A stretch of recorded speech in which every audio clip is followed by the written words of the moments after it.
Yo, c'est Noémie et aujourd'hui je vous retrouve pour un update lecture. J'ai pas mal de titres à vous présenter, du coup je vais essayer d'aller assez vite tout en étant claire et précise et concise et tout ce que vous voulez. Je commence tout de suite par Celle qui venait des plaines de Charlotte Bousquet aux éditions Gulfstream dans la collection Électrogène.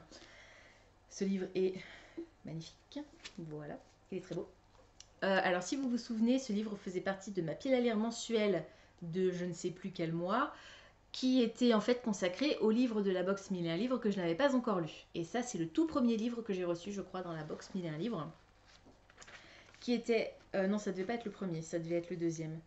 Qui était la box 1001 livres Légende du mois d'octobre, je crois, 2017. Alors, dans cette histoire, on va suivre un jeune homme qui décide de partir en quête de vengeance pour la mort de son père.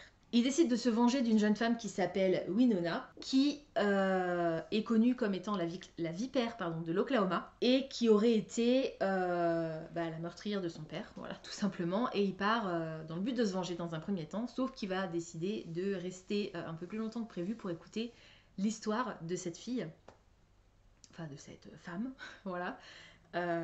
Et j'avais peur de pas aimer du tout au départ parce que c'est western, les Indiens, machin, tout ça. Enfin, les cowboys et les Indiens, western, quoi, tout simplement. Et ça, c'est pas du tout le style que j'aime, que ce soit en film ou en livre. J'en ai jamais lu du coup, puisque c'est pas une thématique ou une période historique qui m'intéresse particulièrement. C'est aussi pour ça que j'avais décidé de commencer par celui-là dans ma pile à lire, parce que je m'étais dit, je me débarrasse d'abord des ouvrages que j'ai pas aimé, et enfin que j'ai pas aimé, que j'ai pas forcément envie de lire. Je commence par ceux-là et je termine avec ceux que j'ai très envie de lire. Comme ça ira plus vite à la fin. Et en fin de compte, j'ai commencé par celui-là et ça a été un énorme coup de cœur. Je pense que je vais pas rendre justice à ce livre en vous le présentant aujourd'hui parce que ça fait très longtemps que je l'ai lu. Je l'ai fini début novembre en fait. Ah bah c'était forcément ma pile à lire de novembre du coup. Je l'ai fini le 5 novembre et en fait j'arrivais pas à le lâcher. On passe de flashback de l'époque où vivait le père du personnage qui est en quête de vengeance, donc à des moments présents où lui, il est avec cette fameuse femme qu'il a retrouvée des années après. Et c'est juste génial. Et ah oui, on a aussi des extraits d'un livre qui a été écrit autour de l'histoire de tous ces personnages, du point de vue d'un des camarades du père mort. Donc, c'est un peu fouillis ce que je vous raconte. Mais franchement, c'était génial, c'est sublime. La plume de Charlotte Bousquet est incroyable. L'ambiance est géniale, les personnages sont grandioses. J'ai adoré cette histoire. Franchement, c'était... Et je l'ai d'autant plus aimé que je m'y attendais pas du tout en fait. C'était... Je sais pas quoi vous dire de ce livre en fait. C'est ça qui est terrible. Je m'en rends compte, mais c'est horrible. Il faudrait vraiment que je note au fur et à mesure mes arguments parce que là j'ai tellement de retard dans mes chroniques que je sais même plus quoi vous dire pour vous donner envie de lire ces livres alors qu'ils sont juste fantastiques. C'est incroyable quoi. Foncez. Je vais essayer de rattraper mon retard dans toutes mes chroniques et sous la vidéo en barre d'infos vous aurez le lien vers toutes mes chroniques qui sont du coup un peu plus complètes que ce que je vous dis là maintenant parce que je vous dis comme j'ai rien noté en fait.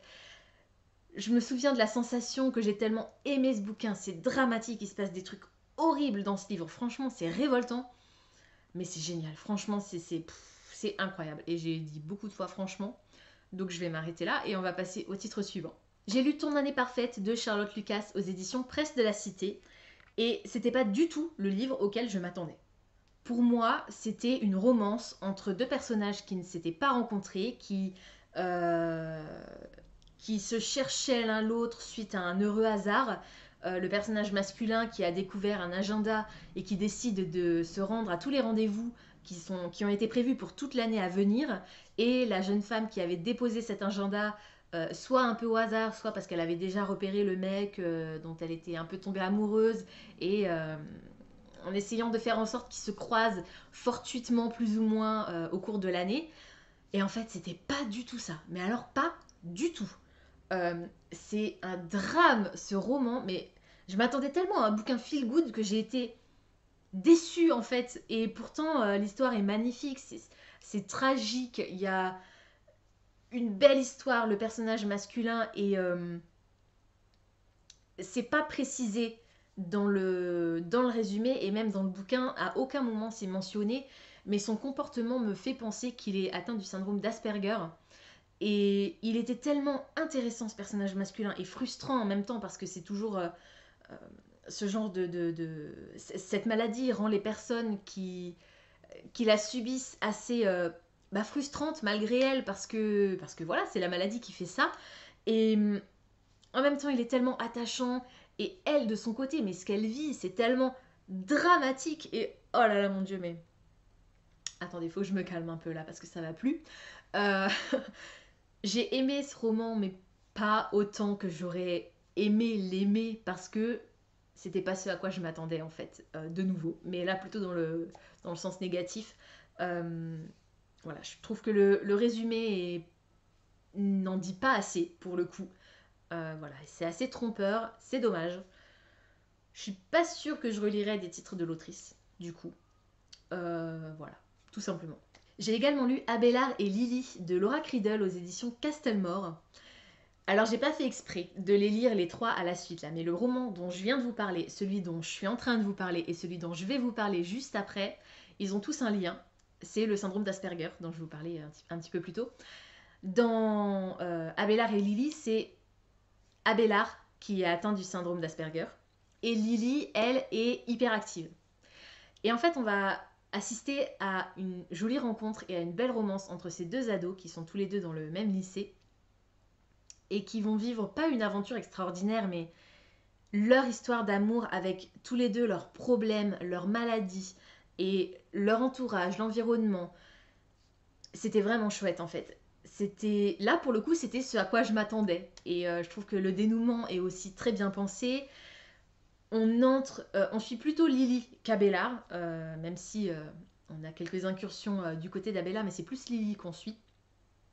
Mais j'ai trouvé cette relation entre les deux personnages et entre les personnages et leur entourage, entre les entourages des deux personnages. Enfin, c'est tout ce roman est question de relation et comment on peut vivre une relation saine et classique malgré la maladie. Et j'ai trouvé ça vraiment attendrissant en fait. Et je trouve que pour un roman ado, c'était bien osé et j'ai vraiment beaucoup aimé cette histoire. Et donc le troisième roman que j'ai lu donc à la suite et qui parlait également du syndrome d'Asperger, c'est 600 heures dans la vie extraordinaire d'Edward Stanton de Craig Lancaster aux éditions Milady. Et alors là, au début, je vous avoue que les premiers chapitres, ça m'a saoulée. Ça m'a saoulée parce que le personnage étant atteint du syndrome d'Asperger, qui est un trouble autistique, non seulement la les symptômes en gros de cette maladie, pour ceux qui ne la connaissent pas, les personnes atteintes du syndrome d'Asperger en général n'ont pas la faculté d'empathie ni de ressentir des émotions tout court, quasiment, voilà, en gros, à peu près. Et en plus, certaines personnes qui sont atteintes de ce trouble autistique ont en plus des TOC, des troubles obsessionnels compulsifs, et répètent plusieurs fois les mêmes actions. Enfin, vous savez ce que c'est qu'un TOC. Et le personnage principal de cette histoire a lui aussi des TOC. Et en fait, tous les jours, à la même heure, tous les soirs, il refait les mêmes choses. Et que l'auteur nous le mentionne, je peux comprendre. Là, en l'occurrence, le personnage regarde un épisode d'une série et une période d'une série. Il regarde pas la série du début à la fin, il regarde une période. Tous les soirs, il regarde un épisode et quand il a fini, il recommence, il regarde un. Et quand il arrive à la fin de l'année, il enchaîne pas sur l'épisode suivant. Il reprend au 1er janvier le premier épisode. Bon bref, vous avez compris, j'espère. Et le problème, c'est que l'auteur ne se contente pas de nous dire il est telle heure, donc c'est l'heure de l'épisode de la série, et voilà, basta. Tous les chapitres, tous les jours, parce qu'on suit jour après jour le personnage, l'auteur nous dit il est telle heure, il s'installe dans son fauteuil, il regarde tel épisode qui a été tourné à telle date, le titre c'est ça, il y a tel acteur qui joue dedans, ça parle de ça. Oh là là.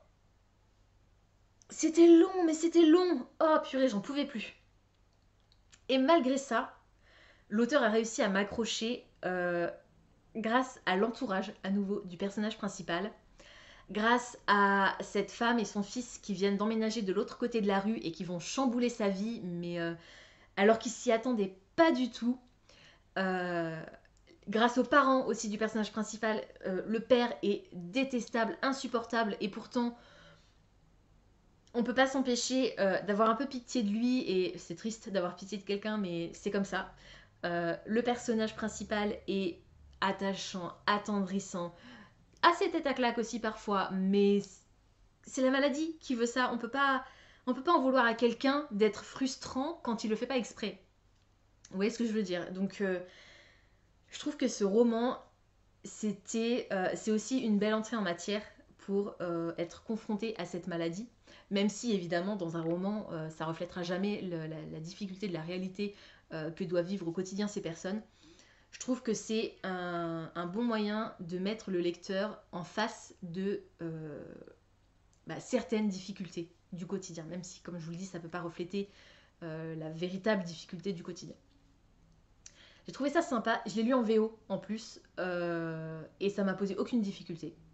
La version originale était très simple à lire, très accessible. Voilà, donc je vous le conseille également, c'est pas un énorme coup de cœur, mais c'était vraiment chouette. Par contre, j'ai appris qu'il y avait une suite. J'ai pas l'intention forcément de lire la suite. Voilà, c'était vraiment chouette, l'histoire était sympa, mais je pense en grande partie pour cette histoire de redondance tout le temps la même chose. Je pense que je vais pas m'infliger de lire la suite, même si je vous dis, j'ai quand même vachement aimé l'histoire en elle-même et les personnages secondaires. Donc j'aurais été curieuse de voir l'évolution de la relation entre le personnage principal et la famille qui a emménagé en face de chez lui, mais je suis pas assez curieuse pour me procurer la suite. J'ai également lu Pourquoi pas nous de Becky Albertalli et Adam Silvera aux éditions Hachette. Je vous ai parlé de ce titre il y a pas longtemps, je crois que c'était dans un book haul, en vous disant que je l'avais déjà lu, mais que je n'allais pas vous en parler parce qu'il faudrait au moins un update lecture pour que je puisse vous dire tout ce que j'ai pensé de ce livre, parce qu'il était, voilà. Je vous avais dit ça à peu près, je voulais pas trop en dire parce que j'attendais vraiment ce moment-là maintenant pour pouvoir vous en parler.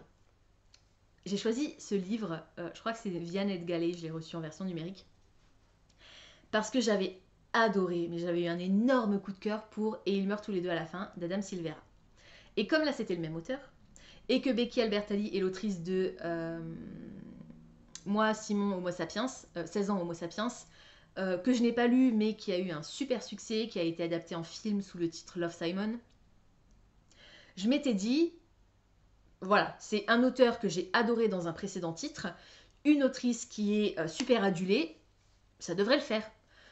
C'est une romance MM, donc entre deux garçons, qui ont des comportements totalement opposés, qui sont très opposés l'un à l'autre, mais qui vont réussir à se lier grâce à leurs différences, et puis à l'amour tout simplement. Tu contrôles pas qui tu aimes, c'est comme ça.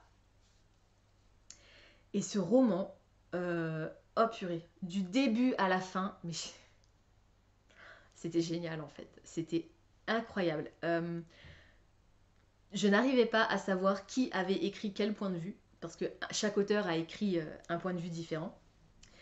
Et en fin de compte, après, quand j'ai compris, enfin quand j'ai cherché l'info et que j'ai découvert qui avait écrit qui, ça m'a semblé logique. Becky Albertalli a écrit, franchement je me souviens plus des prénoms des deux personnages. Becky Albertalli a écrit la partie du personnage un peu plus joyeux et insouciant, et Adam Silvera a écrit la partie du personnage un peu moins optimiste et voilà, enfin tout simplement. Ça me paraissait logique. Et c'était tellement bien en fait. Les deux personnages, on alterne donc un point de vue du chapitre du personnage numéro 1, un chapitre du point de vue du personnage numéro 2. Et c'était génial. Ils s'accordaient tellement les deux personnages, enfin, même si c'était deux auteurs différents qui les avaient créés, ensemble évidemment, mais chacun écrivait son personnage. Les deux étaient tellement dissemblables, mais en même temps ils allaient tellement bien ensemble. Enfin, c'est une rencontre, pour moi ce titre, c'est une rencontre entre deux auteurs avant d'être une rencontre entre les deux personnages en fait. Et c'était juste incroyable. Et du coup, j'ai envie aussi de découvrir les titres de Becky Albertalli. Pas Love, Simon, parce que celui-là, la thématique m'intéresse pas plus que ça. Mais l'autre que j'ai dans ma pile à lire, par exemple, oui, pourquoi pas. Mais voilà, j'ai pris une tellement énorme claque en lisant ce roman. Je voyais la fin arriver et j'arrêtais pas de me dire pourvu que. Et là, énorme déception. J'étais tellement déçue par la fin de ce titre. Ah, mais je suis dégoûtée, franchement. Je suis dégoûtée. Dégoûtée. Je m'attendais tellement à une fin, pas forcément en apothéose, mais un truc, voilà, tendre, qui finit bien, ou qui finit pas bien, mais un truc autre que ce à quoi j'ai eu droit. En fait, j'ai été déçue par la fin. La façon dont les deux personnages se séparent physiquement, parce que, bah, voilà, l'un des deux est en vacances, en fait, donc forcément, au bout d'un moment, bah, il rentre chez lui, quoi, logique.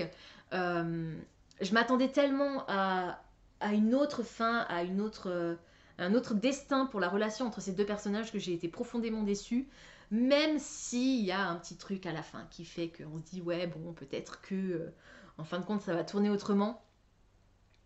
Mais j'ai été triste, franchement, j'ai été triste.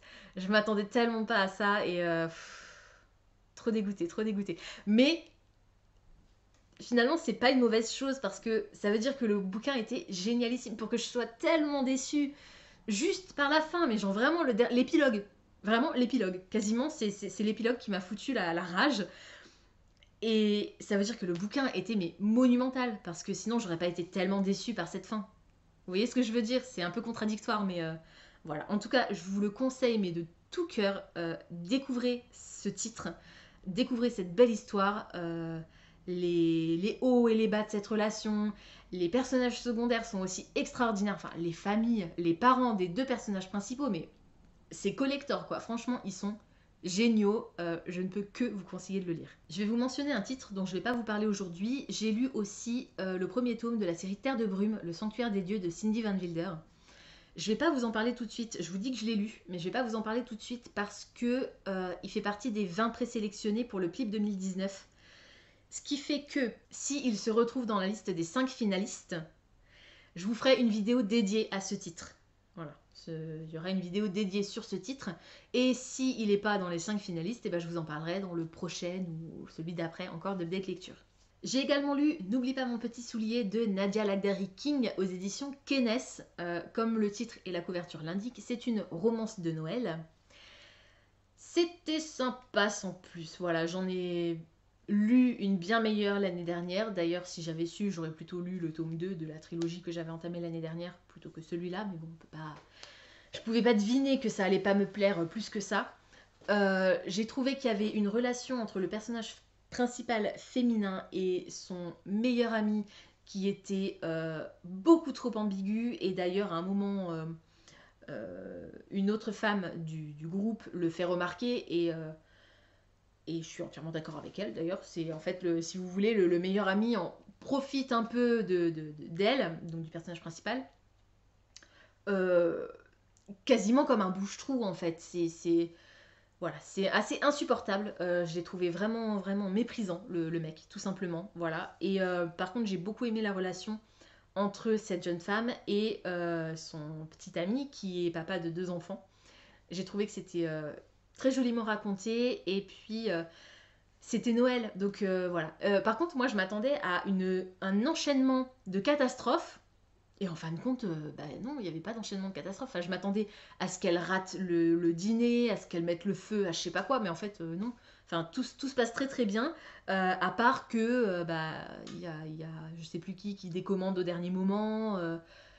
Mais sinon, enfin, je veux dire, elle commence à paniquer parce qu'elle trouve pas un truc, et en fait, elle se souvient d'un seul coup où c'est, et elle remet la main dessus assez facilement. Enfin, je trouve que le résumé est assez trompeur parce que il présage d'un enchaînement de catastrophes assez comiques. Et en fin de compte, bah, j'ai pas forcément ri dans ce bouquin. Il n'y avait pas de catastrophe. Tout s'enchaînait plutôt bien. Ce qui était intéressant, c'était les relations entre les personnages au final. Et c'était pas vraiment une comédie romantique de Noël, c'était plus une romance de Noël tout simplement. J'ai aussi lu le tome 5 de la série 50 nuances degrés de E.L. James Darker. Donc c'est le tome 2, 50 nuances plus sombres du point de vue de Christian Grey. Voilà, donc comme je vous l'ai dit la dernière fois que je vous en ai parlé, c'est mon petit plaisir coupable. D'ailleurs, je les ai revus les 3 films là il n'y a pas longtemps, notamment parce que j'ai enfin acheté le 3e DVD. Bref, voilà, donc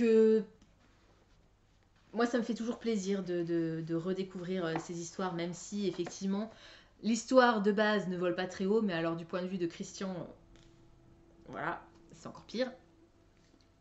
Mais j'aime l'amour impossible, euh, l'ouverture d'esprit d'Anastasia qui est, bah, j'allais dire vierge, mais j'arrivais pas à le placer dans le bon contexte. Mais en fait, vierge tout court, et vierge aussi.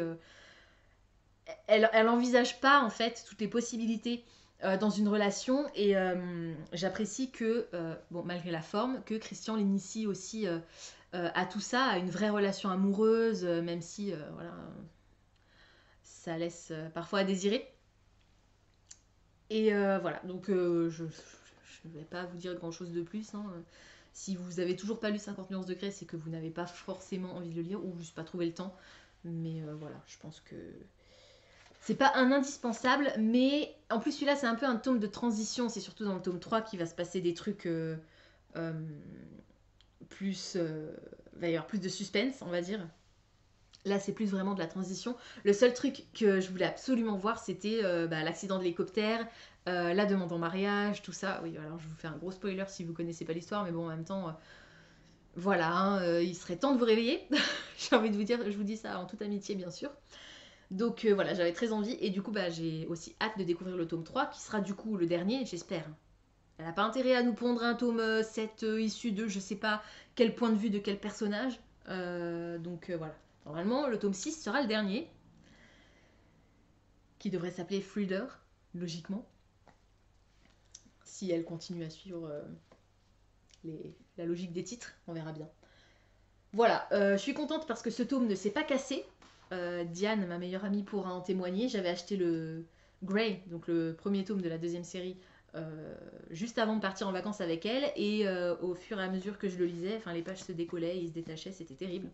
Celui-là, au moins, il est entier. Et je termine cette vidéo en vous parlant de Lune rousse, le premier tome de la série Les loups-garous de Tierce-Lieu de Silène Edgar et Paul Béorn aux éditions Castlemore. Alors évidemment, j'ai choisi ce titre parce que c'est une histoire adaptée de l'univers des loups-garous de Tierce-Lieu.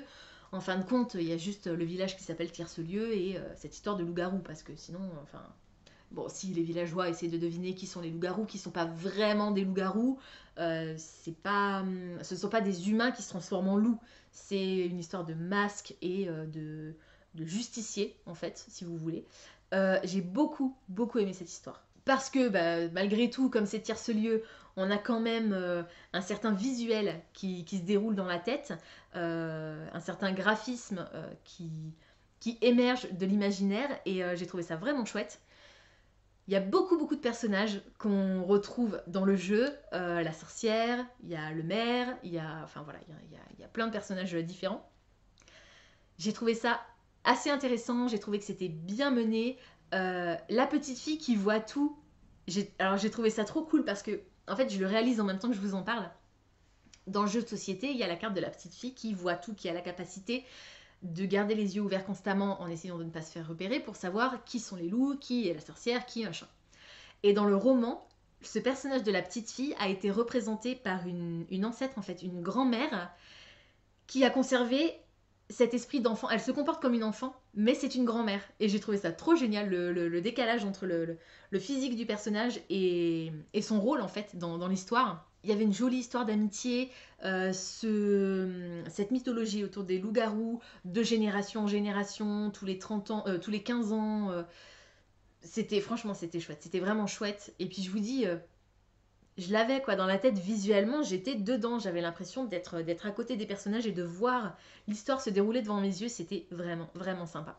Voilà, c'est tout pour aujourd'hui, j'espère que cette vidéo vous aura plu. Comme d'habitude, n'hésitez pas à me dire en commentaire si certains des titres que je vous ai présentés aujourd'hui vous intéressent, si vous les avez déjà lus et surtout ce que vous en avez pensé. Pensez à vous abonner à la chaîne, à liker et à partager cette vidéo, ça me fera toujours plaisir. Pensez également à activer la petite cloche des notifications qui vous permettra de savoir quand je vais poster une nouvelle publication. En attendant de vous retrouver, je vous souhaite d'excellentes lectures et je vous dis à très bientôt dans une prochaine vidéo.